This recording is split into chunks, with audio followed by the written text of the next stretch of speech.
She slapped me, hard enough that the sound echoed louder than the music. I felt my cheeks sting, then the wet splash of red wine pouring down my dress. Gasps spread across the ballroom like wildfire. And when I turned, my husband wasn't at my side. He was behind her, behind his sister, nodding, justifying my humiliation. That was the moment the air froze. That was the moment the room turned against me. But I didn't cry. I didn't shout. I stood still, wine dripping from silk, makeup streaked under the chandeliers, and watched them laugh. My husband, his sister, the bride. And then the microphone squealed, and the groom cleared his throat. I met her 5 years ago, my sister-in-law, the golden one. Perfect hair, perfect smile, perfect lies. She played sweet at first, but I learned quickly that her kindness had conditions. She thrived on control, and I, naive, eager to fit into their family, was an easy target. At every gathering, she'd test my boundaries. A comment about my dress being too much. A smirk when she asked if I planned to actually keep a job after marriage. I smiled through it, convinced she'd come around. And my husband, he always said the same thing. That's just how she is. Don't take it personally. But I did. Every jab sank deeper. The cracks started showing after our engagement. I noticed her name glowing on his phone at midnight. His laughter in the other room hushed when I entered. She just needs wedding advice, he said. But no woman calls her brother at 1 a.m. to talk about flowers. Still, I stayed quiet. I gathered my proof like a soldier counting weapons. Screenshots of texts, voice recordings, photos. Small pieces, each one sharpening my resolve. I knew she hated me. I just didn't know how far she'd go. The night of her wedding, I dressed with intention.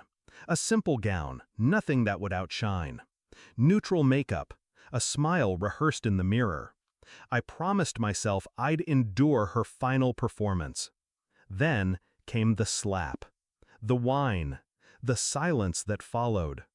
And my husband, my partner, my vow, stood there defending her. I remember looking at him and thinking, "You're not mine anymore. You never were." That's when I let go of dignity, of hope. I held on to something sharper. Revenge. The plan wasn't mine alone. That's the part nobody knew. The groom had reached out to me weeks before. He'd found things, messages, whispers, hints of betrayal. He needed confirmation. I gave him more than that. I gave him evidence. Every screenshot, every call log, every secret meeting between his bride and my husband. Two families tangled in deceit. One stage, one perfect day to burn it all down. So when he took the microphone, I already knew what was coming. The crowd went still. The bride, flushed and laughing, turned toward him. My husband's hand rested on her shoulder like they'd won, like I was nothing. Then the groom's voice cut through the room. Steady, cold. "I can't marry a woman who's been sleeping with her brother-in-law." The words detonated. Gasps, screams, chairs scraping against polished floors. My sister-in-law froze, her smile cracking. My husband's face drained of color, eyes darting, searching for a way out. I didn't move. I let the world tilt around me while I stood at the center, calm, untouched. The groom played the recordings. Her voice, my husband's voice, the hotel room number, the dates, the laughter. The perfect bride collapsed. The golden family fractured. My husband tried to speak, but every word only buried him deeper. And me?